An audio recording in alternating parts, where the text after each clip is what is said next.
Nah, sekali lagi Bapak-Bapak yang dikasihi oleh Tuhan Yesus Kristus, seperti yang sudah saya singgung di awal tadi, bahwa pada kesempatan malam hari ini Bapak-Bapak kita akan membahas hal yang lebih menarik lagi dari apa yang sudah kita bahas di minggu-minggu yang lalu.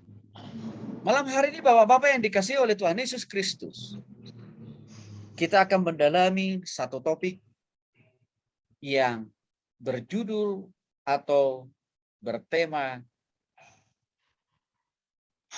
pemimpin yang bertumbuh di dalam iman.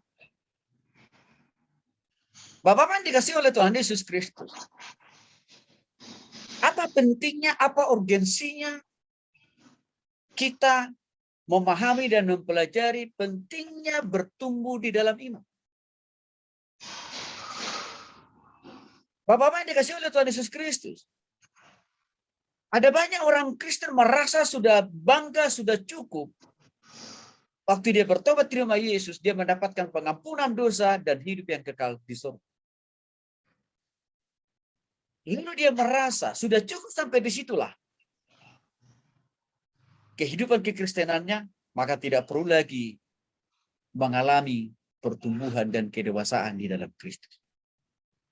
Pemahaman yang salah ini Bapak-Bapak mengakibatkan banyak orang Kristen tidak bisa kuat dan tidak bisa berdiri kokoh dan teguh waktu menghadapi berbagai tantangan, pergumulan, dan persoalan di dalam rumah tangganya, di dalam usahanya dan bisnisnya, karena imannya tidak bertumbuh. Maka untuk itu Bapak-Bapak yang dikasihi oleh Tuhan Yesus Kristus, dalam topik ini kita akan ditolong. Bagaimana iman kita bertumbuh di dalam Kristus. Dan juga apa ciri, apa bentuk konkret atau tanda atau buah dari iman yang bertumbuh kepada Kristus. Nah, Bapak-Bapak yang dikasihi oleh Tuhan Yesus Kristus, sebagai pemimpin di dalam keluarga, sebagai pemimpin di dalam usaha, bisnis, pekerjaan, dan bahkan juga di dalam aktivitas kita masing-masing, tentu dan barang tentu kita perlu mengalami yang namanya pertumbuhan. Karena dengan pertumbuhan itu akan memampukan kita untuk selalu survive, untuk selalu bisa kuat dan teguh menghadapi berbagai serangan dari dalam atau juga serangan dari luar diri kita sendiri. Bapak yang dikasihi oleh Tuhan Yesus Kristus, pertumbuhan dan perkembangan itu sangat dibutuhkan oleh setiap orang yang ingin menjadi pemimpin yang tetap berdiri kuat dan berdiri teguh di dalam memimpin keluarganya, memimpin usahanya, memimpin bisnisnya, memimpin orang-orang di sekitar. Maka pada kesempatan ini Bapak-Bapak, salah satu unsur yang paling terpenting di dalam diri kita itu adalah pertumbuhan secara iman. Karena dengan iman yang bertumbuh, kita akan bisa tetap kuat, bisa akan tetap kita teguh, dan makin bertambah dewasa kok kita. Di tengah-tengah menghadapi berbagai tantangan dan pergumulan yang ada. Tetapi kalau iman kita tidak bertumbuh Bapak-Bapak, kita tidak usah menunggu badai hujan datang. Kita tidak usah menunggu tsunami datang. Kita tidak bisa juga menunggu gunung Merapi meletus semua. Ya, kalau iman kita tidak bertumbuh, akan begitu mudahnya orang-orang Kristen jatuh. Tidak sanggup menghadapi tantangan dan pergumulan dalam hidup. Apalagi Bapak-Bapak yang dikasihi oleh Tuhan Yesus Kristus. Kan dalam hidup ini kita tidak bisa memilih dan bahkan kita tidak bisa memilah-milah. Hanya menjalani kehidupan yang tanpa tantangan. Hanya menjalani kehidupan tanpa pergumulan. Hanya menjalani kehidupan tanpa persoalan. Kan kita tidak bisa memilih. Kita tidak bisa memilah-milahkan hal itu Bapak-Bapak. Kecuali kalau orang itu sudah mati aja. Maka dia tidak perlu lagi menghadapi namanya tantangan dan pergumulan. Tapi selagi kita masih hidup di dunia ini, tantangan dan pergumulan itu ibarat ya makanan kita yang harus selalu kita hadapi, ya, yang harus kita ya lalui bersama dengan. Maka saya lihat Bapak-Bapak yang dikasihi oleh Tuhan Yesus Kristus. Ya, sebenarnya orang Kristen tidak perlu takut dalam menghadapi tantangan dan pergumulan dalam hidupnya. seberat apapun. Mengapa? Karena Tuhan kita itu sanggup memberikan kita kekuatan, penghiburan, dan pengharapan. Maka untuk itu Bapak-Bapak, saya mau menjelaskan dulu apa arti kata iman. Dalam perspektif bahasa Yunani, iman itu artinya adalah pistis. Yang kalau kita terjemahkan dalam konteks bahasa Indonesia, iman itu atau pistis itu artinya adalah percaya total kepada Tuhan. Percaya total kepada Tuhan di sini bukan 50%, Bapak-Bapak. Bukan juga 60% percaya total kepada Tuhan, bukan. Bukan juga 99% yang dimaksud percaya total, bukan. Tapi percaya total maksudnya di sini adalah 100%. Mempercayakan totalitas hidup kita, usaha kita, perjalanan rumah tangga kita, masa depan anak-anak kita, ataupun cucu-cucu kita. 100% kita percayakan kepada Tuhan. Dalam perspektif yang lain, arti daripada percaya total itu adalah mempercayakan seluruh isi hati, pikiran, perasaan kita, mulai dari ujung rambut sampai dengan ujung kaki. Baik diri kita sebagai suami, baik istri kita, baik anak kita, baik usaha kita, baik pekerjaan kita, bahkan juga karir kita. Total Bapak-Bapak. Kita serahkan. Kita percayakan Tuhan yang memimpinnya. Kita percayakan Tuhan yang memberkatinya, Tuhan yang menjaganya, Tuhan yang memeliharanya. Menarik apa yang dikatakan oleh Didi tadi sebenarnya. Makanya saya interogasi dari dia lebih jauh sebenarnya.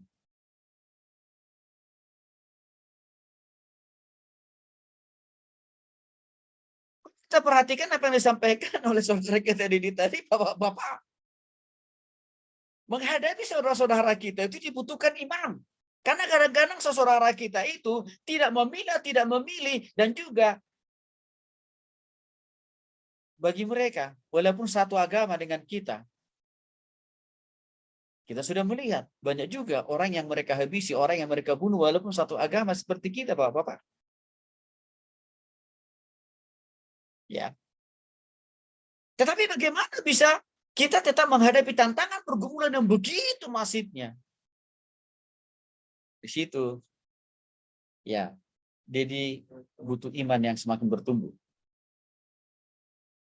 Apalagi tadi, ya, orang lain gak ada yang mau, takut. Di sisi lain ada perintah. Sebelum Lebaran, sudah harus sampai ke tangan mereka. Pastinya Bapak-bapak yang dikasih oleh Tuhan Yesus Kristus. Seringkali hidup kita itu dalam keadaan seperti dalam terancam, Bapak-bapak. Artinya apa? Waktu kita keluar rumah, juga ada risiko kan Bapak-bapak, ditabrak angkot, ditabrak tukang ojek, kan kira-kira begitu. Atau jatuh, kan kira-kira begitu. Waktu kita dalam menjalankan usaha, pekerjaan, dan bisnis kita juga selalu terancam. Siapa yang mengancam? Bisa saja misalkan karyawan kita tiba-tiba saja menggelapkan uang yang kita percayakan untuk dia hitung atau dia simpan sementara. Bisa saja barang yang sudah dibeli dari kita yang belum tuntas dibayar lunas, nggak balik-balik lagi orang. Bisa juga ada kewajiban-kewajiban yang harus kita lunasi, yang harus kita bayar ke pihak lain.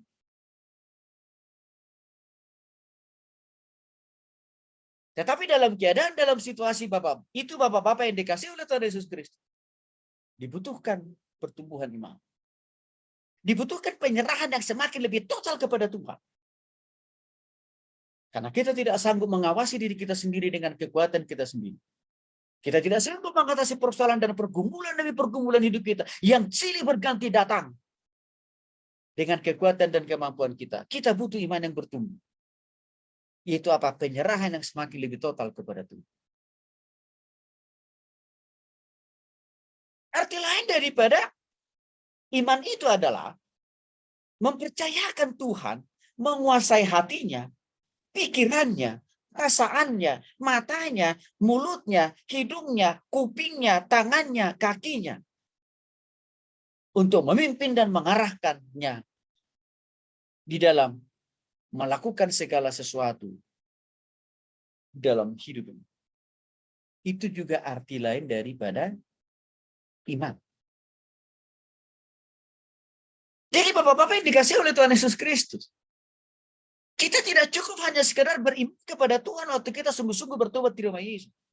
Tapi iman itu harus dipupuk. Iman itu harus dikembangkan. Iman itu juga harus bertumbuh.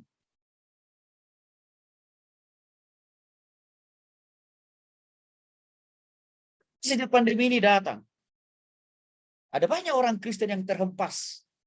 Ada banyak orang Kristen tidak lagi bisa mempercayai Tuhan. Tidak lagi mengasihi Tuhan. Tidak lagi melihat bahwa Tuhan itu baik. Walaupun mungkin mereka sebagian besar sudah pada bertobat di rumah Yesus, Bapak-Bapak. Karena iman mereka tidak dibangun untuk terus bertumbuh. Sehingga waktu musim pergumulan tantangan itu datang, mereka tidak kuat, mereka tidak mampu, mereka tidak bisa lagi mempercayai bahwa Tuhan itu masih tetap sanggup untuk menopang dan menolong. Maka untuk itulah Bapak-Bapak yang dikasih oleh Tuhan Yesus Kristus. Tidak ada pilihan. Sama seperti kita tidak bisa memilih, tidak bisa kita menghindar, kita tidak bisa memilah. Bahwa selama kita hidup di dunia ini, ya, kita tidak akan pernah bisa lekang dan lepas dari tantangan dan pergumulan hidup. Tapi kita bersyukur Bapak-Bapak yang dikasih oleh Tuhan Yesus Kristus. Karena Tuhan begitu peduli, Tuhan begitu memperhatikan, Tuhan tahu apa yang bisa Dia berikan buat kita, supaya kita tak bisa teguh, supaya kita bisa dewasa, supaya kita tak bisa kuat dalam menghadapi tantangan dan pergumulan ini. Maka untuk itulah Tuhan bilang, imanmu harus bertumbuh kepada Allah. Untuk menjadikan iman kita bertumbuh dan dewasa di dalam Tuhan, maka kita harus tahu juga kepada siapa kita beriman. Kepada siapa kita mempercayakan totalitas hati, pikiran, dan perasaan kita. Kepada siapa kita menyerahkan usaha, pekerjaan, dan bisnis kita. Tidak lain, tidak bukan. Harus kepada objek iman yang sempurna. Yang tidak lain, tidak bukan adalah Tuhan Yesus sendiri.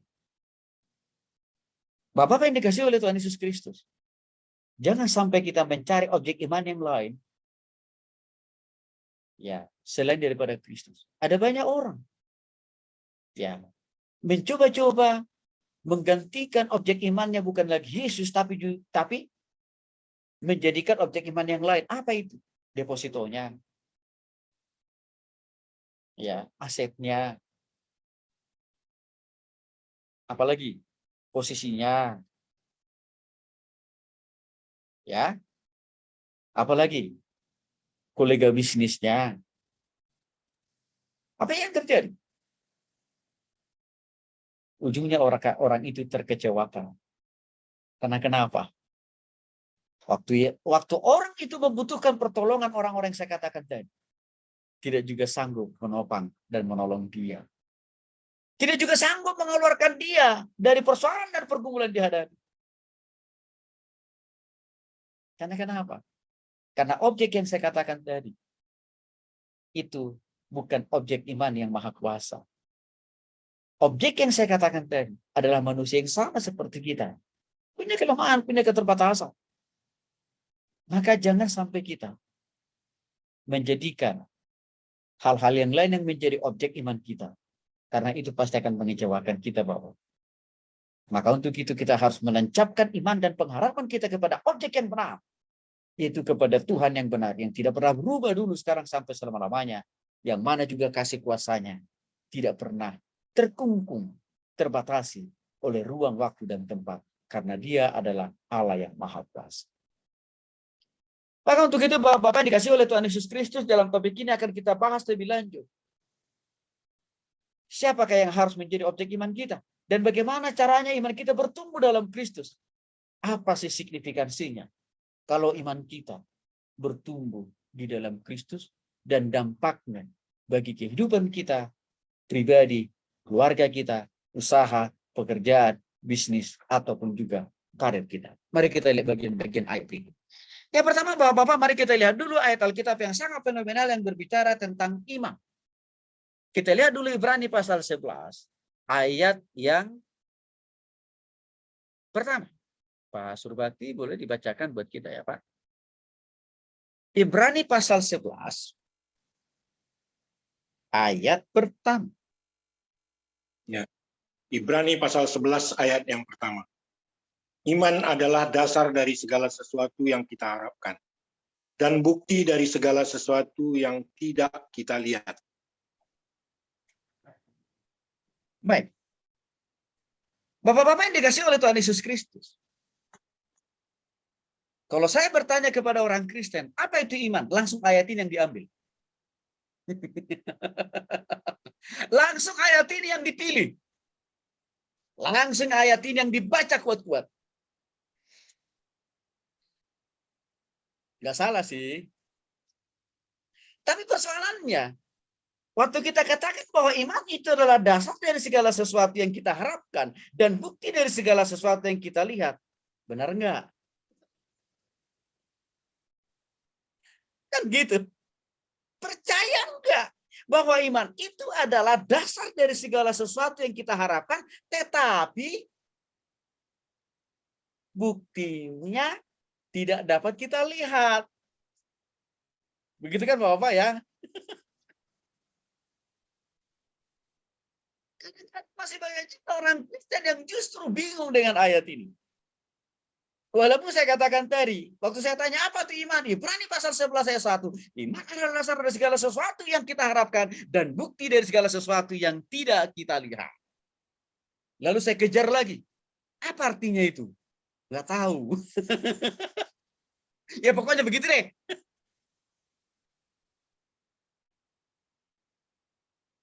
Bapak-bapak yang dikasih oleh Tuhan Yesus Kristus, mari kita dalami ayat ini. Apa artinya iman adalah dasar? Arti dari iman sebagai dasar di sini adalah keyakinan kepada Tuhan itu adalah pondasi mutlak. Pondasi mutlak. Ya. Untuk mengharapkan segala sesuatu dari Tuhan. Jadi, kalau pengharapan dan keyakinan kita keropos Bapak-bapak ya, tidak kuat, tidak bertumbuh, maka tidak akan mungkin orang ini bisa mempercayai Tuhan yang sanggup menopang dan menolongnya dalam menghadapi tantangan dan pergumulan dalam hidup. Bapak-bapak dikasih oleh Tuhan Yesus Kristus, saya mau kasih analogi yang paling sederhana bicara atau memberikan contoh yang paling sederhana tentang dasar atau pondasi. Saya kira bapak-bapak masih ingat waktu pertama kita membangun rumah kita masing-masing. Ya. Dan kita tahu persis, kita pelototin di tukang kita. Waktu mereka menggali tanah yang begitu dalam, dan setelah mereka gali tanah itu begitu dalam, dan mereka akan menanam batu, pasir, campur semen, dan juga besi. Sebagai apa? Sebagai pondasi.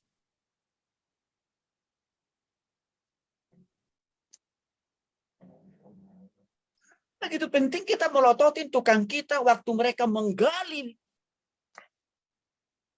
bagian dari pondasi rumah kita, karena kita tidak mau pondasi yang akan dibangun oleh tukang kita itu tidak memiliki kedalaman yang begitu dalam. Karena kalau tidak dalam, dimungkinkan suatu saat rumah itu bisa roboh. Maka saya masih ingat persis 7 tahun yang lalu, waktu saya lagi renovasi rumah Bapak-bapak, saya pelototin betul tukang saya. Bahkan saya katakan, kalau saya tidak ada, jangan dulu ya langsung ditaruh pondasinya. Saya harus lihat dulu, harus saya ukur dulu, dan saya harus masuk ke lubang yang mereka gali itu untuk membuktikan apakah sudah cukup kedalaman dari pondasi yang saya butuhkan. Waktu itu saya katakan kepada tukang saya, ya minimal harus 2,5 meter.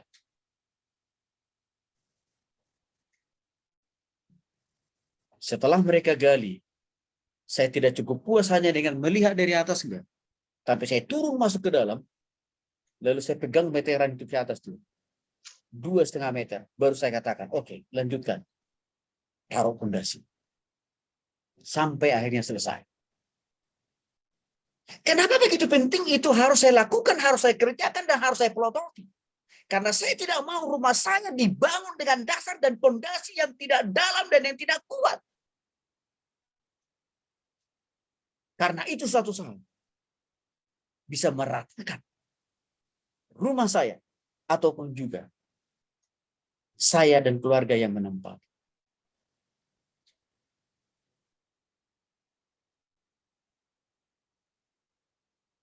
Artinya Bapak-Bapak yang dikasih oleh Tuhan Yesus Kristus, pondasi itu penting. Baik dalam membangun rumah, bahkan juga di dalam membangun keberimanan kita kepada Tuhan. Karena kalau pondasi iman kita kuat, kalau keyakinan kita kepada Tuhan benar-benar teguh, benar-benar kuat, benar-benar bertumbuh. Badai persoalan, pergumulan, tantangan datang, Bapak-Bapak. Kita tidak mudah murtad. Kita tidak mudah goyah. Kita tidak mudah meninggalkan Tuhan. Kita tidak mudah langsung memakai bendera warna putih. Aku menyerah.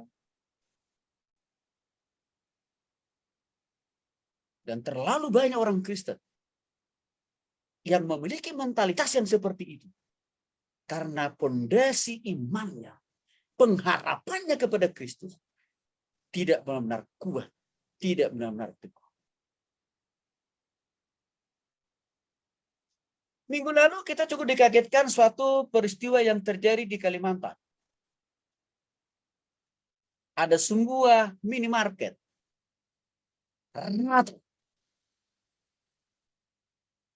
Dalam sekejap. Dan ada banyak orang yang meninggal dunia. Dan bahkan juga yang mengalami luka-luka. Sehingga pemilik minimarket itu harus mengatakan dan harus mengumumkan. Kami bertanggung jawab total 100% dalam memberikan santunan dan juga biaya pengobatan terhadap semua korban.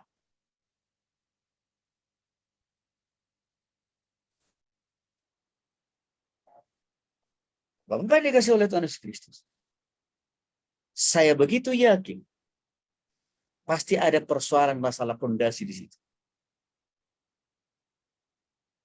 Waktu saya lihat peristiwa itu saya langsung terbayang. Begitulah kehidupan orang-orang Kristen yang tidak bertumbuh iman dan pengharapannya kepada Tuhan. Langsung luluh lantah dan rata iman dan pengharapannya. Tidak lagi percaya kepada Tuhan. Waktu musim kesukaran dan pergumulan itu datang menerpa hidup. Karena pondasi imannya, dasar imannya tidak kuat, tidak kokoh, dan tidak benar.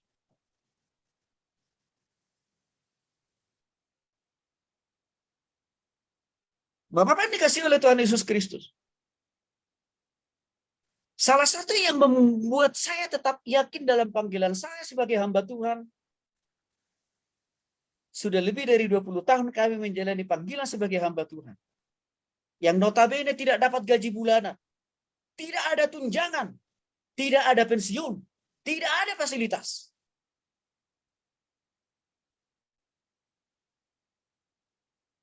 Kalau kami boleh ada hingga pada hari ini. Karena kami punya pondasi. Punya dasar iman yang dalam dan kuat dan teguh.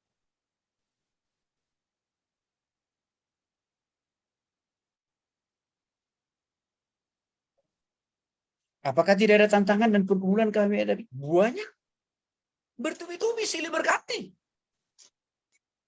Seperti musim yang ada pada hari ini. Kadang-kadang musim hujan, kadang-kadang musim kemarau. Kami juga mengalami itu kok dalam pelayanan. Kami juga mengalami musim-musim tidak punya uang. Kami juga mengalami musim-musim tidak bisa makan, Bapak-bapak. Kami juga mengalami musim. Waktu anak saya sakit, saya tidak punya uang untuk untuk membayar dokter.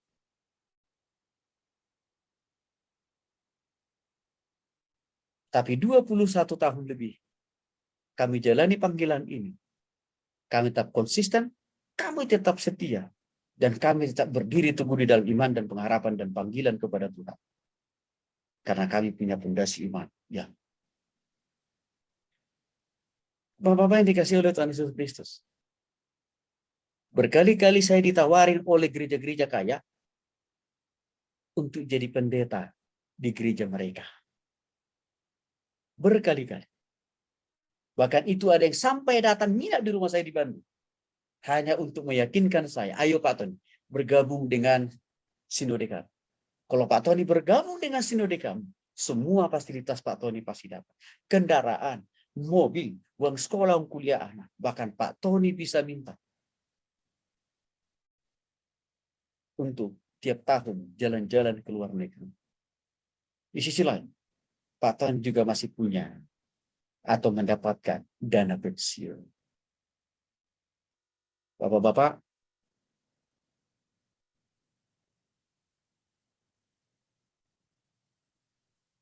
kalau hamba Tuhan yang lain kali udah langsung disikat tuh. Tanpa mikir, tanpa doa, tanpa minta petunjuk sama Tuhan. Apalagi di masa-masa sulit seperti ini. Tapi apa yang saya katakan kepada beliau? Pak, sampai hari ini, esok dan seterusnya, Tuhan masih tetap meneguhkan iman dan panggilan saya. Saya mau tetap menjadi hamba Tuhan di dalam porsi ini. Terima kasih atas tawarannya.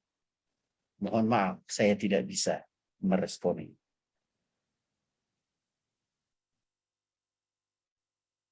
Orang yang memiliki fondasi iman yang kuat, tidak gampang terombang-ambing, tidak gampang, ya, tidak mudah memilih jalan pragmatis, enggak. Juga tidak mudah tergiur dengan tawaran-tawaran dunia.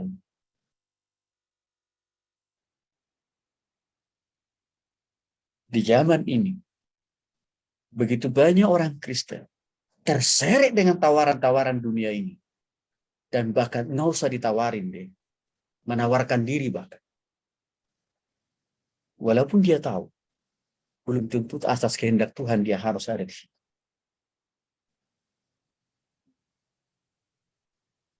Mas Yosef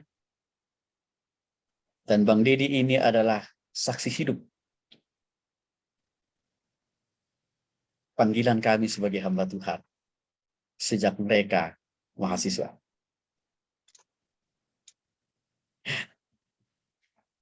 Mereka tahu persis. Tapi saya kira Mas Yosef dan Bang Dedi melihat sampai hari ini saya dengan istri dan keluarga tetap komited di dalam panggilan melayani Tuhan. Mengapa?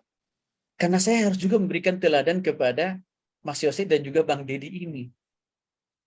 Saya tidak boleh hanya sekedar mengkhotbah mereka waktu di mahasiswa. Iman kita harus kuat, nggak boleh. Tapi juga harus saya membuktikan. Iman saya juga harus kuat. Iman saya juga harus teguh. Di tengah-tengah tantangan dan pergumulan.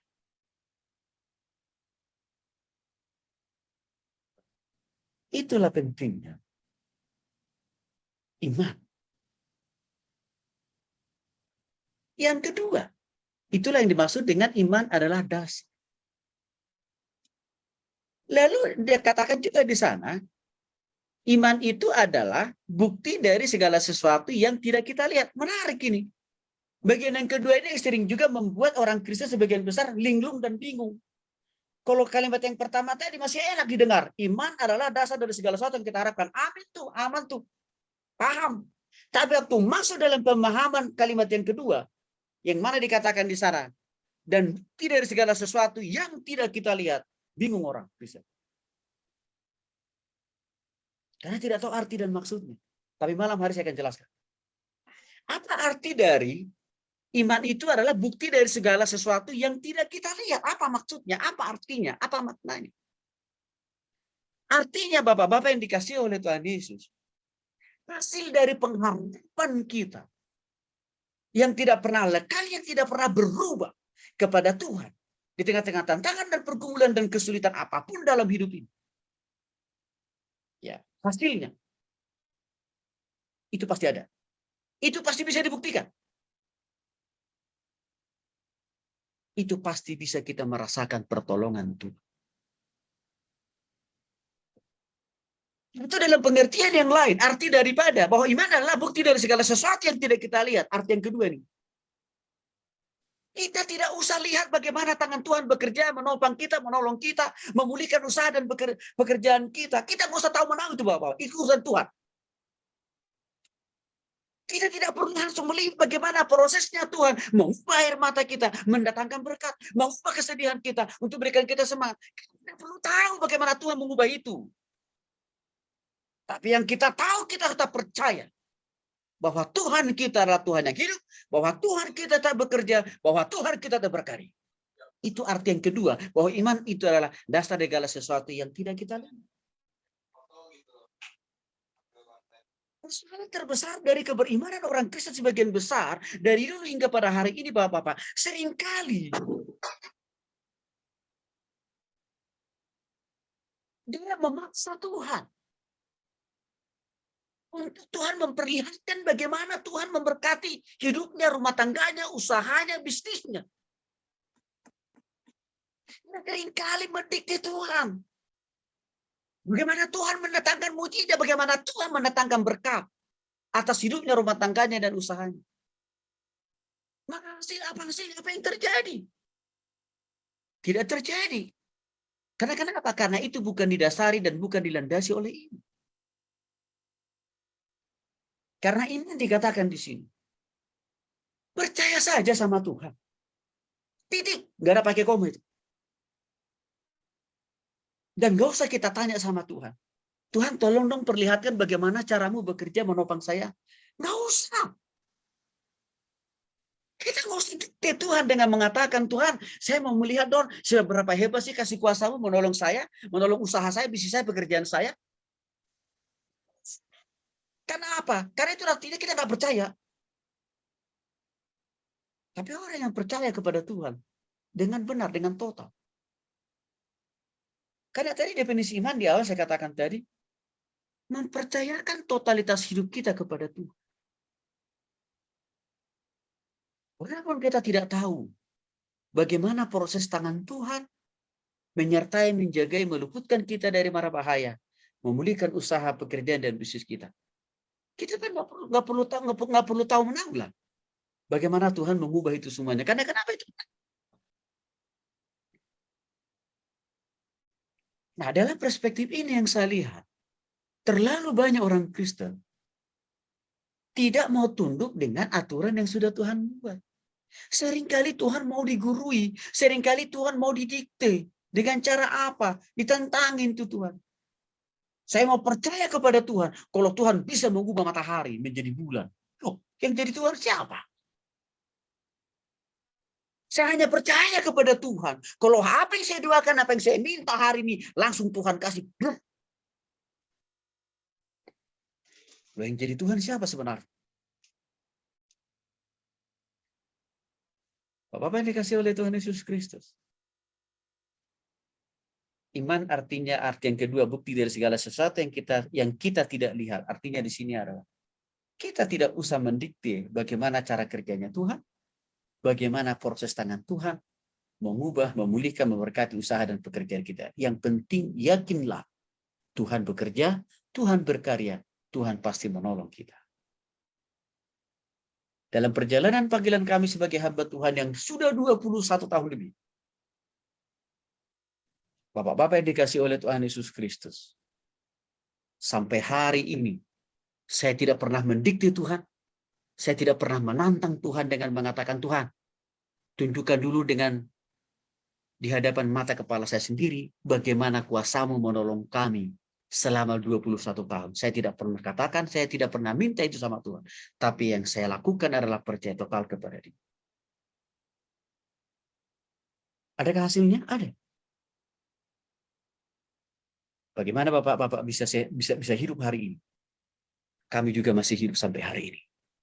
Artinya apa? Iman itu ada hasilnya, ada produknya, ada buktinya.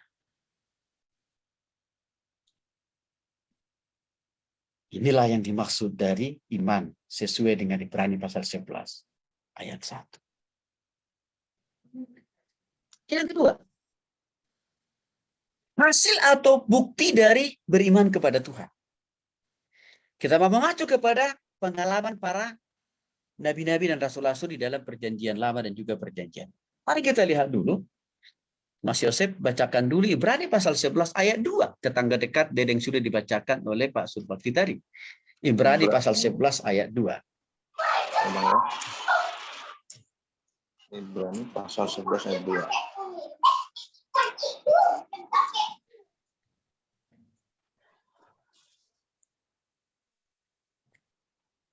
Ibrani pasal 11 ayat 2, sebab oleh imanlah telah diberikan kesaksian kepada nenek moyang kita.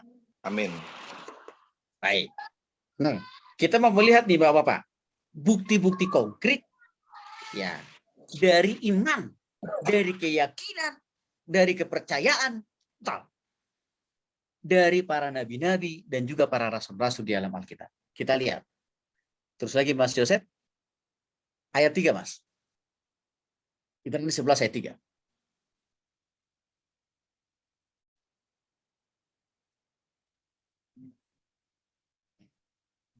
Ibrani 11 ayat 3. Ibrani 11 ayat 3.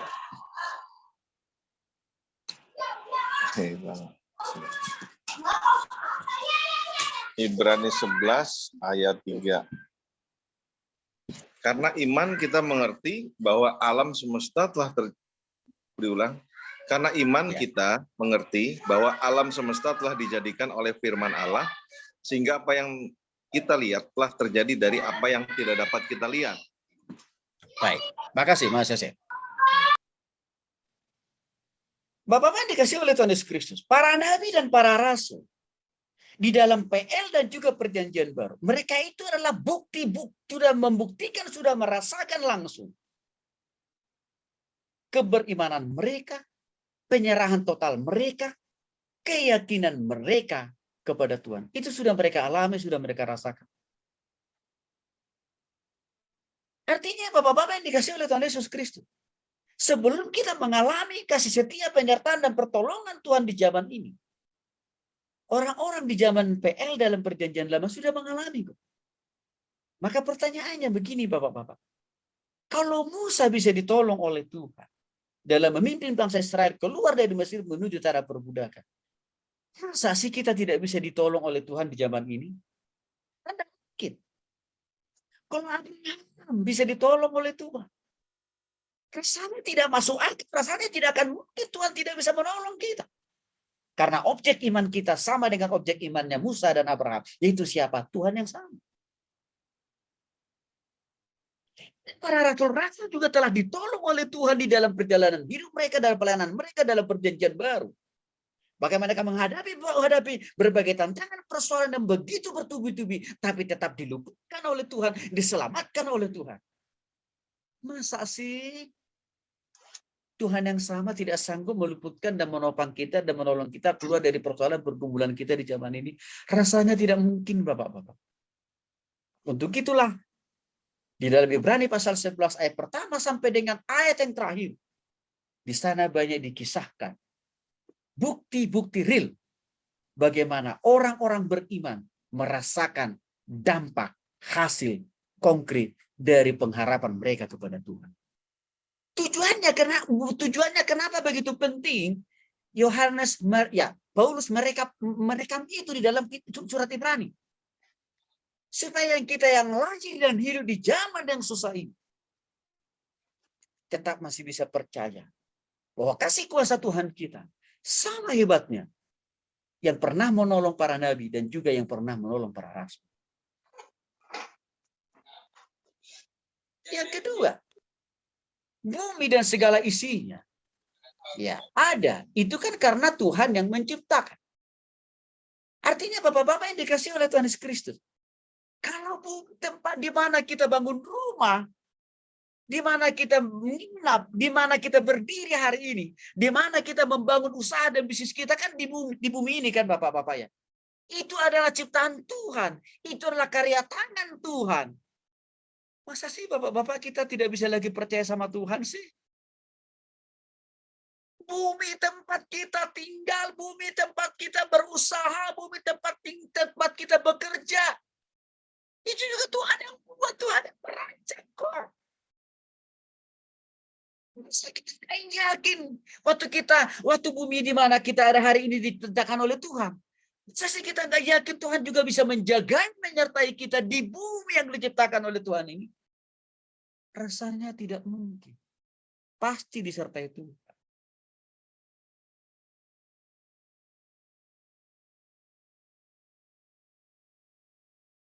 Karena bumi tempat kita berpijak. Karena bumi tempat kita mendirikan rumah, membangun usaha, bisnis pekerjaan kita. Itu juga buatan karya tangan Tuhan.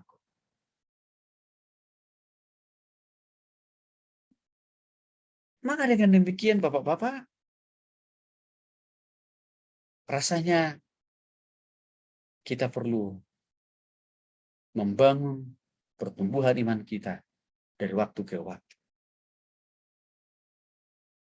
Yang berikutnya mari kita lihat di dalam Ibrani pasal 11 ayat yang ke-5.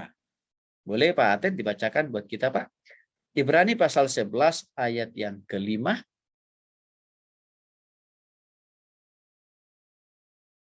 Sampai dengan ayat yang ke-6.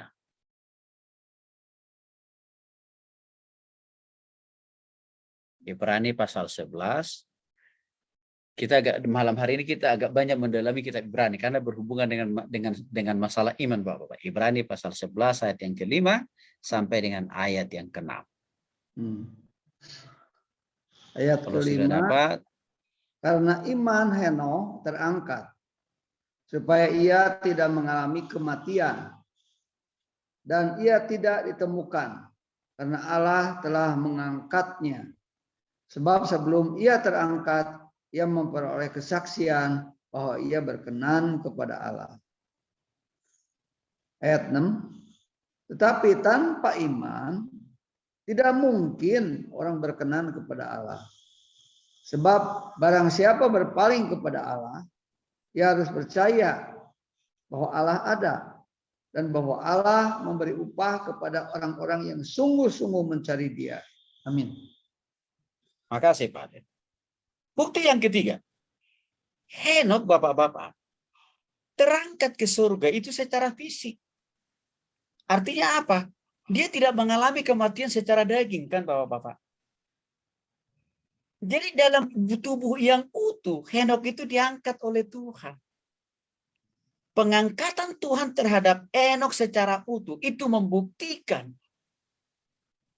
bahwa di sana ada kasih kuasa Tuhan yang bekerja luar biasa. Maknanya yang bisa kita ambil dari pengalaman Henokh ini Bapak-Bapak. Sesukar apapun, sesulit apapun tantangan dan pergumulan penderitaan yang kita hadapi hari-hari ini Bapak-Bapak. Tuhan kita sanggup mengangkat persoalan dan pergumulan itu. Asal ada syaratnya. Kita harus memiliki kualitas dan bobot iman yang terus bertumbuh di dalam Tuhan. Karena itu yang dimiliki Henokh. Akhirnya dia bisa terangkat secara fisik ke surga. Persoalannya Bapak-Bapak yang dikasih oleh Tuhan Yesus Kristus. Kenapa di zaman ini orang-orang Kristen tidak lagi bisa meyakini bahwa kasih kuasa dan pertolongan Tuhan masih cukup bisa diandalkan. Karena tidak punya kualitas bobot iman yang terus bertumbuh di dalam Tuhan. Seperti imannya Henokh. Itu yang jadi soal. Untuk itulah di dalam ayat 6 dikatakan, tetapi tanpa iman, tanpa percaya total kepada Tuhan, tidak mungkin orang berkenan kepada Allah. Artinya apa? Henokh itu bisa terangkat ke surga secara fisik, Bapak-Bapak, karena memang dia percaya total kepada Tuhan. Bukan hanya 99% dia percaya kepada Tuhan, tapi 100% dia percaya kepada Tuhan. Dan itu dinyatakan selama dia hidup ratusan tahun di dunia ini, dia bergaul akrab, ya, bergaul karib dengan Tuhan. Maka Tuhan apresiasi, ya, komitmen, kesetiaan dan pengharapan daripada Henokh yang begitu luar biasa. Dengan cara apa? Tuhan mengangkat dia secara fisik. Ayat 6 dikatakan, Sebab barang siapa berpaling kepada Allah, ia harus percaya bahwa Allah ada dan bahwa Allah memberi upah kepada orang yang sungguh-sungguh percaya. Bapak-bapak yang dikasihi oleh Tuhan Yesus Kristus, waktu kita konsisten membangun pertumbuhan dan kedewasaan iman dan pengharapan kita yang semakin total kepada Tuhan, dikatakan di sini Bapak-bapak, ya, Tuhan pasti memberi upah kepada orang-orang yang sungguh-sungguh mencari Dia. Bapak-bapak yang dikasihi oleh Tuhan Yesus Kristus, orang-orang Kristen yang memiliki kualitas dan bobot iman yang terus bertumbuh di dalam Kristus, saya yakin akan tetap merasakan pemeliharaan, penyertaan, penjagaan Tuhan di dalam menghadapi tantangan dan pergumulan dalam hidup. Bapak-bapak, kenapa saya berani menolak tawaran-tawaran yang saya katakan di awal tadi? Padahal tawaran itu kan menggiurkan. Kalau pendeta lain mungkin sudah disikat itu. Tapi kenapa saya tidak begitu mudah mengiyakan atau mengatakan, mau deh. Karena saya yakin panggilan saya beda. Panggilan saya bukan di situ. Bukan di situ. Bukan di tempat itu saya dipanggil Tuhan untuk melayani. Tapi di tempat di mana saat. Walaupun orang-orang sering katakan juga kepada saya, teman-teman pendeta, Pak Tony, apakah Pak Tony nggak mau memikirkan hidup dan masa depan yang lebih baik untuk istri dan juga untuk anak-anak? Oh ya pasti, saya bilang. Ayolah Pak. Tapi saya katakan kepada mereka, saya percaya total kepada Tuhan. Masa depan hidupku, masa depan istriku dan anak-anakku sudah dirancang Tuhan yang terbaik. Walaupun tanpa harus di tempat Bapak dan Ibu. Bapak dikasih oleh Tuhan Yesus Kristus. Mari. Kalau Henok bisa terangkat ke surga, karena imannya yang begitu luar biasa, bertumbuh dan dewasa dalam Tuhan. Maka sama juga. Tuhan juga mengangkat berbagai persoalan, tantangan, dan pergumulan dalam hidup kita ini. Asal kita memiliki kualitas dan bobot iman yang sama seperti Henok. Yang keempat. Mari kita lihat. Di dalam Ibrani pasal yang ke-7. Boleh Pak Atet, karena tetangga dekat Pak Atet. Ayat 7. Boleh, Ibrani Pak. 11 ayat 7 ya. Ya. Karena iman, maka Nuh dengan petunjuk Allah tentang sesuatu yang belum kelihatan. Dengan taat mempersiapkan bahtera untuk menyelamatkan keluarganya. Dan karena iman itu, ia menghukum dunia. Dan ia ditentukan untuk menerima kebenaran sesuai dengan imannya. Amin. Terima kasih, Pak. Bapak dikasih oleh Tuhan Yesus Kristus. Waktu Tuhan menyuruh Nuh membangun bahtera. Di atas gunung loh Bapak-bapak. Dan masuk akal kan? Ya. Bangun perahu. Bangun kapal. Kok di atas gunung gitu loh. Gimana cara bawa bahan bakunya, kayunya, macam-macam kan gitu. Begitu merepotkan, begitu menyusahkan itu. Di sisi lain, pasti juga Henok berpikir, kalau sudah jadi pun perahunya, kalau sudah jadi pun kapalnya, lalu bagaimana caranya membawanya ke laut, membawanya ke air? Nggak masuk akal kan Bapak?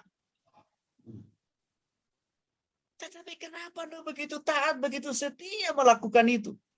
Karena dia percaya total kepada Tuhan. Apa yang Tuhan perintahkan, apa yang Tuhan perkatakan, apa yang Tuhan suruhkan, dia yakin 100%. Tidak akan salah, tidak akan membuat dia tersesat, dan tidak ada sesuatu yang merugikan dia. Begitu luar biasanya keyakinan dan pengharapan dan kepercayaan total dari Nuh kepada Tuhan. Maka apa yang terjadi? Tetangga kiri kanan muka belakang mencibir dia. Karena kenapa? Tetangga-tetangganya pasti mengatakan, Nuh, lo udah gila lo. Masa kau mau bangun kapal di atas gunung? Gimana ceritanya? Ya. Di pelajaran mana? Bangun kapal, buat kapal di atas gunung. Gak ada itu di dunia ini. Kan kira-kira itu kata tetangganya kan Bapak-Bapak. Tapi Nuh tidak peduli dengan apa kata tetangga, sanak famili, dan saudaranya. Tidak terganggu hatinya dan keyakinannya atas perintah Tuhan. Walaupun orang-orang di sekitarnya mengatakan, Nuh, kamu udah gila. Tidak mau terganggu iman dan pengharapannya. Mengapa? Karena iman Nuh itu berdiri teguh. Iman Nuh itu bertumbuh. Hasilnya ada nggak? Waktu Nuh percaya total kepada Tuhan. Kita tahu. Akhirnya, Nuh tidak harus mendorong bahtera itu, kapal itu ke pinggir laut. Nggak usah. Karena Tuhan yang langsung menyediakan airnya. Lewat air bah. Oke. Hasil lain yang didapatkan oleh Nuh apa? Komitmen. Pertumbuhan imannya Nuh membawa hasil dan berkat yang luar biasa. Dia terselamatkan dari air bah. Bahkan juga anggota keluarganya yang lain terselamat.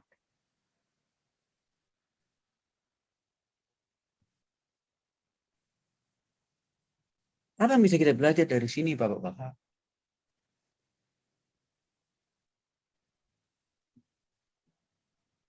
Mungkin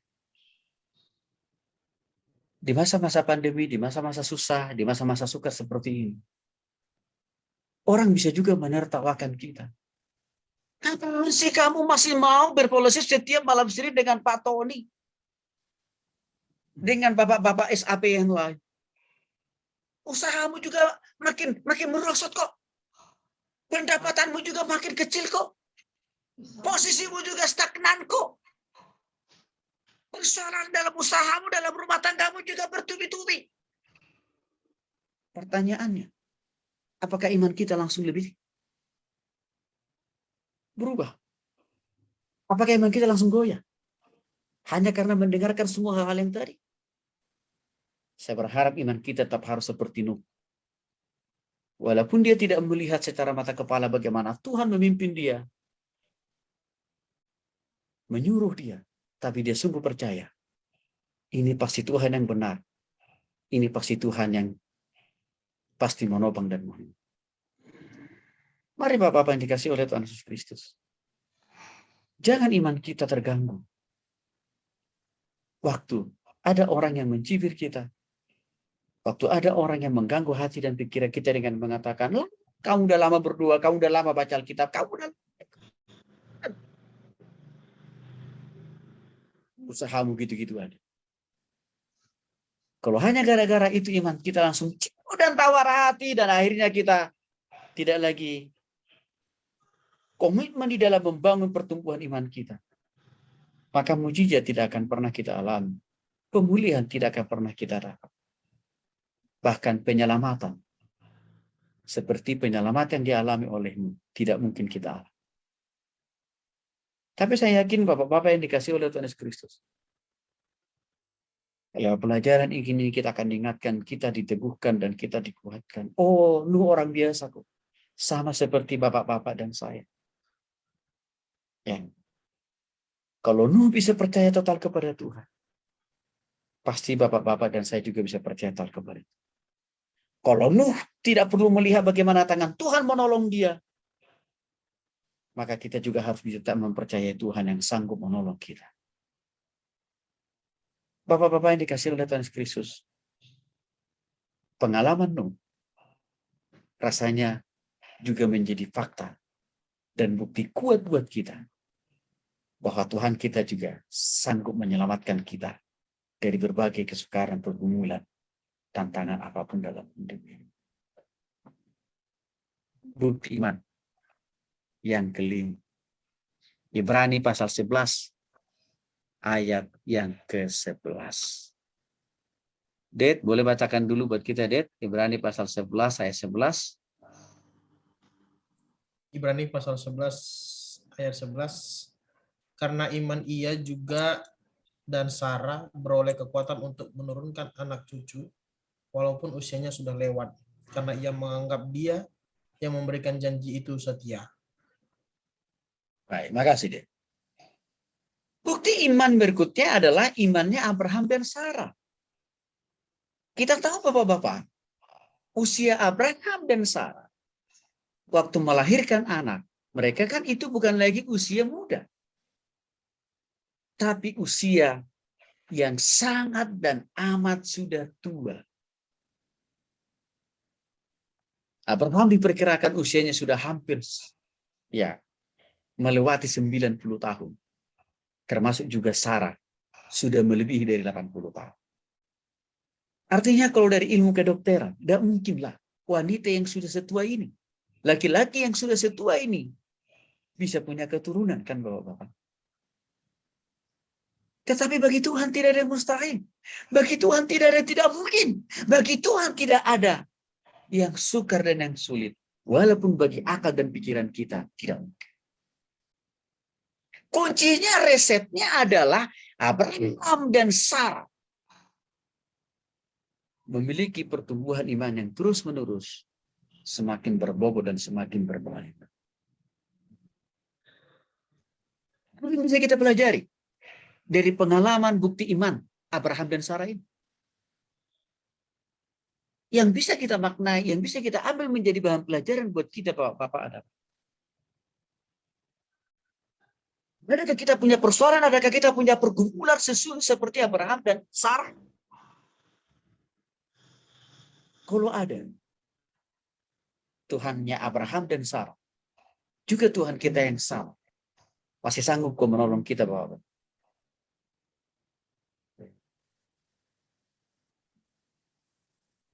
Yang kedua, dari pengalaman imannya yang dialami oleh Abraham dan Sarah ini, pengharapan itu, Bapak-Bapak, tidak mengecewakan. Pengharapan, keyakinan yang terus bertumbuh di dalam Tuhan, tidak mengecewakan, tapi ada hasilnya. Cuman yang jadi persoalan seringkali orang Kristen ini nggak mau setia di dalam pengharapannya, Bapak-Bapak. Seringkali orang Kristen itu hanya menaruh pengharapannya kepada Tuhan. Hanya pada waktu mujizat itu datang. Hanya pada waktu jalan keluar itu ada di depan mata kepala sendiri. Tetapi waktu Tuhan melakukannya dengan caranya sendiri, dengan prosesnya sendiri, kadang-kadang orang Kristen tidak bisa percaya Tuhan itu bekerja di dalam situasi yang seperti itu. Abraham dan Sarah, mereka tidak memaksa Tuhan. Bagaimana Tuhan memberkati rahimnya Sarah untuk bisa melahirkan anak dalam usia yang begitu tua. Abraham dan Sarah tidak memusingkan tentang hal itu. Tapi mereka lebih banyak mengarahkan hati dan pikiran mereka hanya tertuju kepada Tuhan. Bapak-bapak yang dikasihi oleh Tuhan Yesus Kristus. Ayo Bapak-bapak. Dimanapun pergumulan kita, persoalan kita. Apakah masalah kesehatan? Kita sendiri. Apakah masalah kesehatan istri kita? Anak-anak kita, orang tua kita, mertua kita. Atau orang-orang yang kita kasihi. Mari kita ingat pengalaman tokoh-tokoh iman ini. Semuanya tidak ada yang mengecewakan. Semuanya membuahkan hasil yang manis. Saya yakin dan percaya Bapak-bapak yang dikasihi oleh Tuhan Yesus Kristus. Kita semua pun sebenarnya, saya gitu yakin saudara. Kita semua pun sebenarnya pasti juga sudah punya pengalaman iman bersama dengan Tuhan. Kan tadi itu yang disaksikan oleh Bapak-bapak tadi. Dan juga yang telah disaksikan minggu-minggu yang lalu. Maksud saya adalah, kalau kita sudah merasakan begitu banyak pertolongan dan mujizat dan penyertaan Tuhan, di hari-hari yang lalu, dalam usaha, dalam pekerjaan, dalam bisnis, bahkan juga dalam pelayanan kita. Kenapa hari ini kita tidak bisa lagi bertambah teguh dan berpengharapan kepada Tuhan? Padahal kuasa Tuhan kita sama kok. Gak pernah berubah kok. Bapak yang dikasihi oleh Tuhan Yesus Kristus. Yang membuat saya dan istri dan anak-anak tetap konsisten dan teguh dalam panggilan kami sebagai hamba Tuhan seperti ini.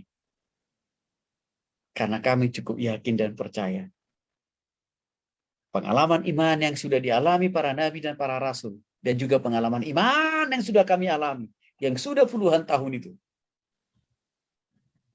cukup untuk kami ya andalkan untuk terus mempercayai Tuhan. Hari ini, esok, lusa, sampai Tuhan Yesus datang.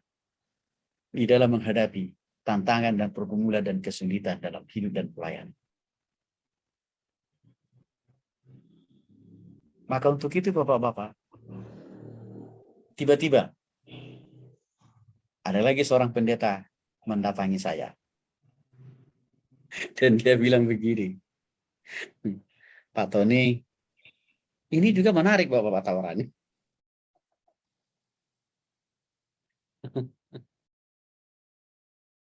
Ayo Pak, bergabung di gereja saya. Ya. Pokoknya Bapak minta gaji berapa kami kasih. Keren kan Bapak-Bapak? Tinggal saya pilih aja, tinggal saya sebut aja. Angka nominalnya kan gitu ya. Minta fasilitas apa saja kami kasih. Bapak minta anak Bapak kuliah di mana, termasuk di luar negeri, kami siap untuk memfasilitasi. Tapi iman saya tidak goyah.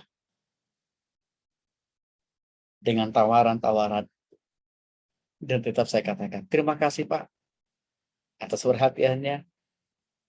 Tapi saya cukup yakin dan percaya panggilan saya beda dengan Bapak.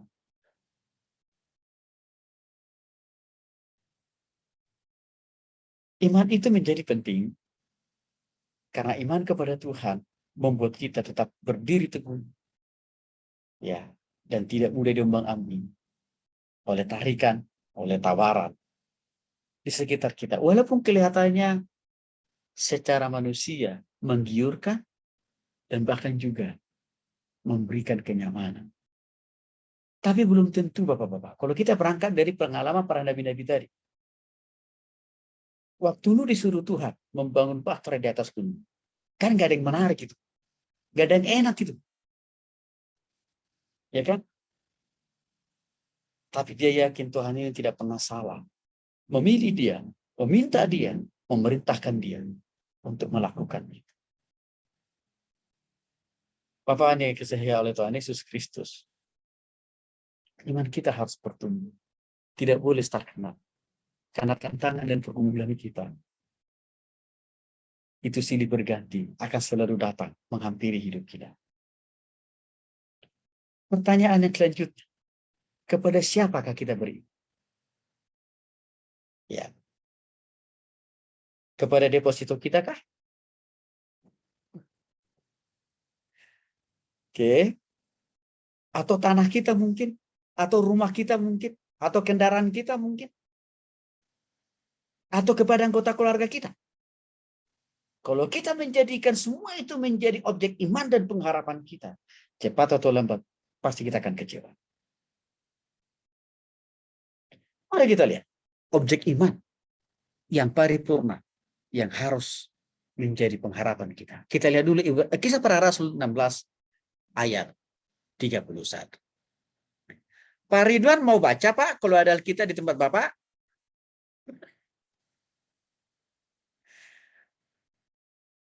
Kisah Para Rasul 16 ayat 31. Kalau Pak Ridwan boleh, bisa, boleh, silakan, nggak apa-apa, boleh. Kisah Para Rasul 16 ayat 31.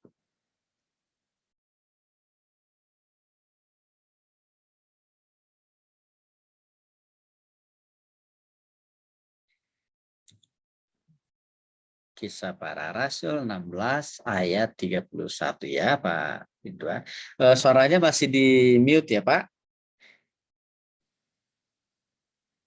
Siapakah yang menjadi objek iman atau pengharapan kita di dalam hidup kita di dunia ini dan juga di surga nanti? Kita lihat Kisah Para Rasul 16 ayat 31 Pak. Kisah Para Rasul 16 ayat 31.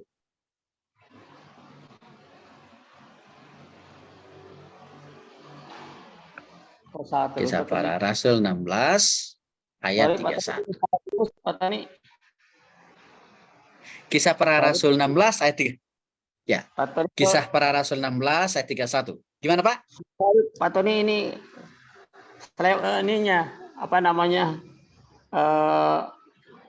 HP-nya rusak nih. Oh, ya udah, nggak apa-apa. Ya udah, nggak apa-apa. Saya bantu baca ya.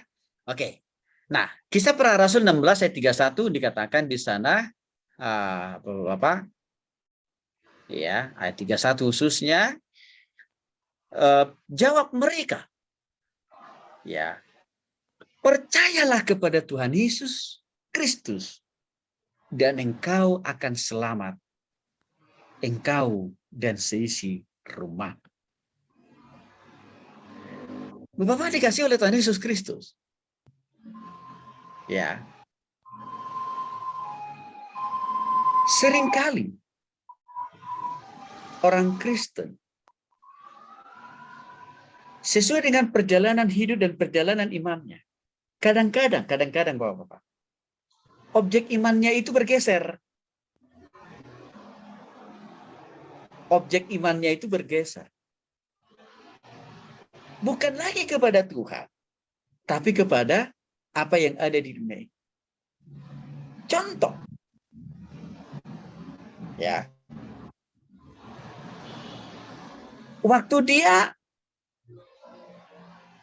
mengalami zona nyaman. Zona nyaman itu berarti jika ada sesuatunya tersedia ya.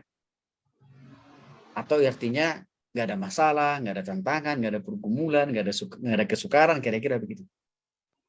Kadang-kadang ada sebagian orang Kristen dalam posisi seperti katakan tadi, tidak lagi mempercayai Tuhan. Karena menganggap, buat apa percaya Tuhan? Orang saya nggak ada masalah kok, orang saya nggak ada punya pergumulan, semuanya aman-aman aja kok. Istri baik-baik aja, anak juga sehat-sehat, usaha juga berjalan dengan baik, pelayanan juga jalan terus. Hati-hati Bapak-bapak. Zona nyaman itu seringkali bisa merongrong seseorang, mengarahkan dan mengalihkan hati dan pikiran seseorang untuk tidak lagi berfokus kepada Tuhan. Bapak-bapak masih ingat kisah waktu Petrus disuruh Tuhan berjalan di atas air? Waktu di awal Tuhan suruh Petrus berjalan di atas air itu, dia begitu fokus, percaya total kepada Tuhan, bahwa dia tidak akan pernah tenggelam, ya, maka dia masih bisa berjalan dengan tenang di atas air itu. Oke?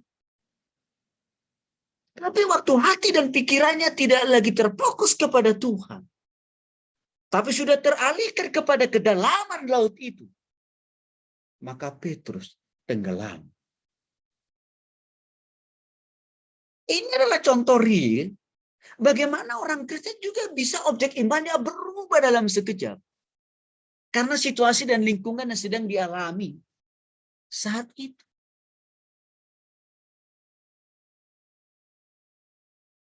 Bisa. Untuk itulah kita perlu belajar memiliki iman yang bertumbuh kepada Kristus. Supaya iman kita itu tidak situasional sifatnya. Supaya pengharapan kita itu kepada Tuhan tidak hanya sekedar waktu susah, waktu sulit, waktu menderita. Enggak Bapak-bapak. Tapi waktu senang pun harus kita percaya kepada Tuhan. Dan sebaliknya. Nah, di sini dikatakan objek iman kita nggak boleh tertukar atau kita alihkan, kita arahkan kepada hal-hal yang lain selain daripada kepada Tuhan Yesus Kristus. Termasuk tidak boleh iman kita, objek iman kita tukarkan, kita gadaikan terhadap hal-hal yang ditawarkan oleh dunia ini. Nggak boleh. Bapak-bapak dikasih oleh Tuhan Yesus Kristus, saya sangat bersyukur. Waktu saya ditawari berkali-kali seperti yang saya saksikan tadi. Itu benar-benar iman saya lagi diuji sebenarnya. Apakah saya masih tetap percaya kepada pemeliharaan Tuhan di dalam jalan dan model pelayanan yang saya lakukan hari-hari ini?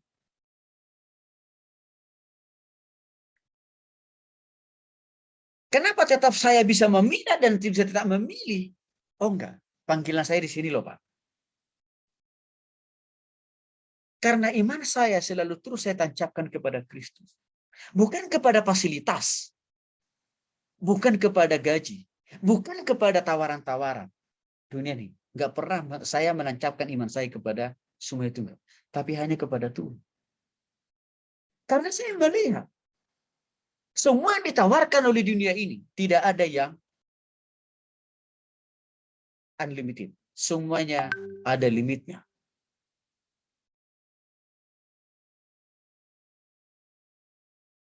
Sama juga. Kenapa kita tidak boleh menaruh pengharapan kita itu kepada manusia? Walaupun mungkin orang itu orang terkaya di bawah kolong langit ini. Karena dia juga terbatas. Karena dia itu tidak maha kuasa. Dia itu tidak maha hadir. Walaupun mungkin kekayaannya sampai 7 turunan. Tapi kekayaan yang 7 turunan itu tidak akan bisa menyelamatkan kita. Karena kenapa? Semua itu ada limit waktunya. Bapak dikasih oleh Tuhan Yesus Kristus, saya mau coba kasih contoh yang paling relevan. Anak-anaknya Soeharto dulu. Orang sudah mengatakan, tidak akan mungkin harta kekayaan Soeharto yang diturunkan kepada anak-anaknya bisa diambil, bisa disita. Tapi kita lihat dengan mata kepala sendiri, bagaimana Jokowi menyita harta-harta negara yang pernah diberikan oleh Soeharto kepada anak-anaknya. Itu fakta. Harta dunia ini tidak bisa kita jadikan menjadi objek iman dan pengharapan kita. Karena semuanya itu punya limitnya. Maka untuk itu haruslah Yesus Kristus, Tuhan yang berkuasa atas bumi, langit, dan surga, dan juga yang menciptakan hidup kita, dan juga yang memberikan kita usaha, pekerjaan, dan bisnis. Objek iman kita harus tertuju kepada Dia, jangan kepada yang lain. Ini penting, Bapak-Bapak. Maka Bapak-Bapak yang dikasihi oleh Tuhan Yesus Kristus, kalau kita atau istri kita, anak-anak kita sakit, jangan sesekali beriman sama dokter. Pasti Bapak Ibu kecewa. Jangan sesekali beriman kepada obat yang direkomendasikan oleh sang dokter, walaupun dokter katakan ini obat yang paling mujarab di bawah kolong langit. Jangan beriman kepada obat itu. Karena obat itu tidak punya kekuasaan sebesar Tuhan. Saya jadi ingat Bapak-Bapak 10 tahun yang lalu. Saya diundang oleh suatu keluarga ini.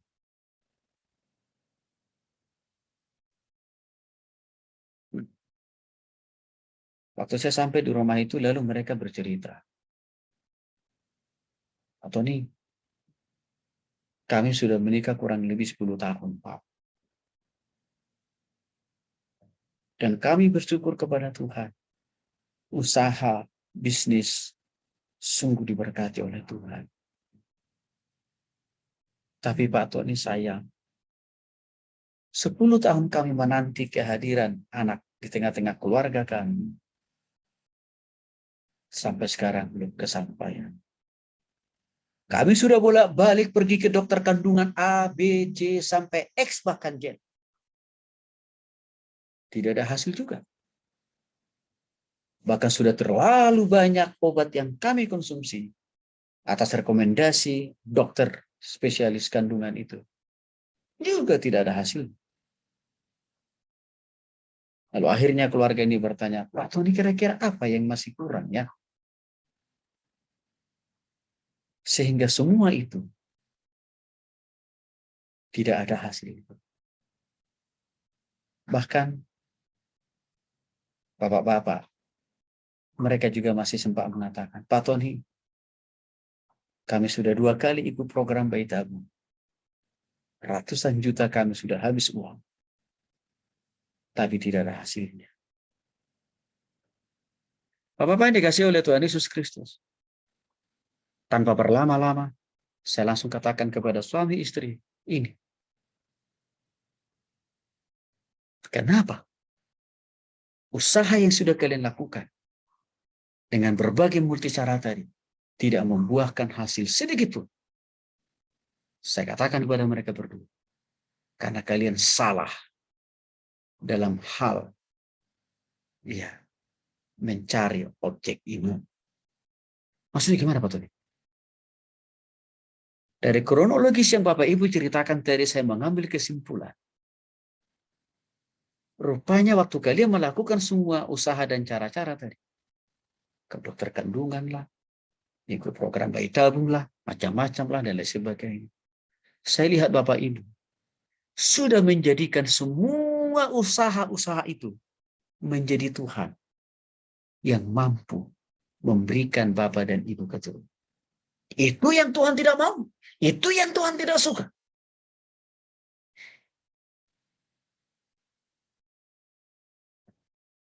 Tuhan mau Bapak Ibu harus mempertuhankan dia. Harus mempercayai dia. Melebihi dari dokter, melebihi dari obat-obatan, melebihi daripada program bayi tabung yang Bapak Ibu ikuti. Aduh Pak Tony, baru kali ini kami tahu, baru kali ini kami dengar. Iya. Lalu mereka bertanya, bagaimana caranya Pak Tony supaya kami sungguh-sungguh tidak mempertuhankan dokter, obat-obatan, rumah sakit, dan lain sebagainya. Kembali kepada Tuhan. Karena hanya Tuhan yang sanggup memberikan keturunan. Bukan manusia. Bukan juga Bapak Ibu, Tuhan. Kalau Tuhan katakan ya, pasti akan Tuhan lakukan. Tapi kalau Tuhan katakan tidak, Tuhan juga tidak mau kasih. Singkat cerita Bapak Ibu, saya tuntun suami istri ini. Hari itu juga. Untuk sungguh-sungguh berdoa tidak hanya secara pribadi. Mempercayai Yesus di atas daripada kekayaan mereka. Di atas daripada saran masukan dari dokter. Saya bilang, hanya Yesus Kristus yang menjadi Tuhan. Itu yang menjadi pengharap.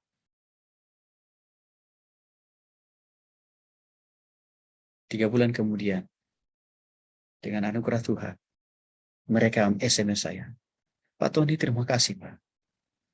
Benar. Waktu kami menjadikan Tuhan sebagai objek iman dan pengharapan kami. Akhirnya Pak Tony, Tuhan bukakan. Tuhan berikan mujizat. Istri saya sudah positif hamil. Bapak-bapak yang dikasih oleh Tuhan Yesus Kristus, Tuhan itu tidak bisa digantikan dengan apapun. Karena dia tetap berkuasa atas segala sesuatu dalam hidup.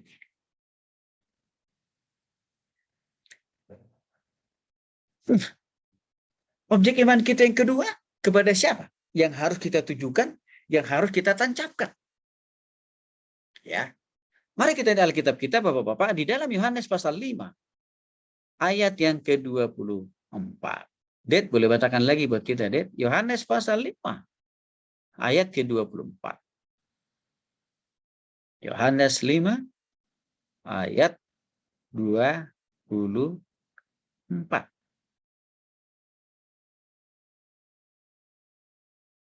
Siapakah yang menjadi objek iman kita yang kedua? Yohanes 5 ayat 24. Aku berkata Yohanes kepadamu, pasal ya. Aku berkata Silakan, Dek. kepadamu, sesungguhnya barang siapa mendengar perkataanku dan percaya kepada Dia yang mengutus aku, ia mempunyai hidup yang kekal dan tidak turut dihukum, sebab ia sudah pindah dari dalam maut ke dalam hidup. Baik, makasih, Dek. Bapak-bapak yang dikasih oleh Tuhan Yesus Kristus, di sini dikatakan sangat jelas. Aku berkata kepadamu, ini kata Yesus nih. Ya, sesungguhnya barang siapa mendengar perkataanku. Nah, itu mau saya jelaskan dulu. Ya. Artinya apa? Objek iman kita yang kedua itu adalah firman Tuhan. Ya. Tuhan Yesus sudah terangkat ke surga, Bapak-bapak. Artinya kita tidak lagi bisa melihat dia secara fisik di bumi ini hari ini. Tapi tidak berarti objek iman dan pengharapan kita musnah, hilang. Enggak. Masih tetap ada kok. Melalui apa? Melalui firman Tuhan. Melalui Alkitab. Yang kita baca, yang kita renungkan, yang kita lakukan. Jadi, firman Tuhan kita pelajari setiap malam Senin seperti ini, Bapak-Bapak. Ini adalah bagian daripada untuk menumbuh kembangkan iman dan pengharapan kita kepada Tuhan. Lewat firman Tuhan. Maka untuk itulah sebenarnya begitu penting. Ya, kita konsisten belajar firman Tuhan. Karena dengan kita konsisten belajar firman Tuhan, itu akan menumbuh kembangkan dan juga akan makin mendewasakan pengharapan kita semakin bertambah total kepada Tuhan. Sehingga waktu kita menghadapi tantangan dan pergumulan dalam hidup ini, Bapak-Bapak, kita tidak mudah hanyut. Ya. Kita tidak mudah dikuasai oleh kekhawatiran, kecemasan, kebimbangan, dan bahkan juga intimidasi-intimidasi yang lain. Karena firman Tuhan yang kita baca, yang kita renungkan, yang kita lakukan, itu bagian daripada objek iman kita. Maka untuk itulah, ya, orang yang enggan, orang yang malas membaca, merenungkan, dan bahkan mendalami firman Tuhan, itu nggak mungkin imannya makin bertumbuh. Itu tidak akan mungkin dia makin bertambah kuat dan makin bertambah teguh dalam menghadapi tantangan dan pergumulan. Nggak mungkin, Bapak-Bapak. Karena kenapa? Asupan, makanan rohaninya, ya, kan itu berkurang. Sama seperti, ya, kalau kita, ya, kurang makan, kurang minum, pastilah kita akan mudah lelah, gampang kecapean, dan bahkan juga gampang diserang penyakit, kan, Bapak-Bapak. Demikian juga halnya secara iman, ya. Kalau asupan makanan rohani kita itu tidak terus kita tambah, tidak terus ditingkatkan, maka apakah kita akan mudah terserang oleh apa? Kekhawatiran, kecemasan, kebimbangan, bahkan apa? Himpitan, persoalan, dan pergumulan dalam hidup. Disitulah kita penting menjadikan objek iman kita, ya, firman Tuhan. Maka saya terus mendorong Bapak-Bapak yang dikasih oleh Tuhan Yesus Kristus. Ya, walaupun kita sudah belajar firman Tuhan konsisten begini setiap malam Senin, tapi saya mendorong kita, ayo, tiap-tiap pagi kita konsisten baca renungkan firman Tuhan, atau juga malam hari. Saya pun Bapak Ibu, ya, waktu saya konsisten membaca merenungkan firman Tuhan tiap-tiap hari, iman saya juga dibangun kok. Jadi artinya apa? Saya tidak hanya sekedar, ya, membaca firman Tuhan hanya karena mau persiapan melayani Bapak-Bapak. Enggak. Tiap hari saya masih tetap saat teduh kok. Tiap hari saya masih baca firman kok. Di luar daripada saya perlu persiapan untuk membaca, mempelajari firman Tuhan untuk saya ajarkan kepada orang lain. Tetap saat teduh. Wah, karena di situ iman saya terus dibangun. Di situ iman saya terus dibuat dewasa. Sehingga tak bisa kuat, sehingga tak bisa mengalami kasih kuasa Tuhan untuk boleh melayani Tuhan. Persoalan terbesar orang Kristen di zaman ini, padahal teknologi sudah begitu canggih, mempermudah kita seharusnya membawa firman Tuhan di handphone kita, dan sekalian juga membacanya, merenungkannya, melakukannya, ya, di jam-jam kosong kita. Tapi seringkali kemudahan itu tidak dimanfaatkan oleh sebagian orang Kristen. Sehingga apa? Waktu satu masalah datang, waduh, rasanya bumi ini sudah kiamat. Bapak yang dikasih oleh Tuhan Yesus Kristus, ayo, iman kita harus bertumbuh. Dengan cara apa? Objeknya harus kita terus arahkan kepada Tuhan. Ini penting. Bapak yang dikasih oleh Tuhan Yesus Kristus, saya yakin lewat firman Tuhan ini, kita dikuatkan, kita diteguhkan. Maka doa dan harapan saya, kita tidak boleh stagnan pertumbuhan iman ini, tapi harus terus makin bertambah, dewasa, makin bertambah kuat. Karena kenapa? Tantangan dan pergumulan kesulitan dalam hidup ini akan terus berkompetisi, berlomba-lomba untuk menghampiri hidup kita, ya, bahkan juga menghimpit kehidupan. Tuhan Yesus memberkati kita.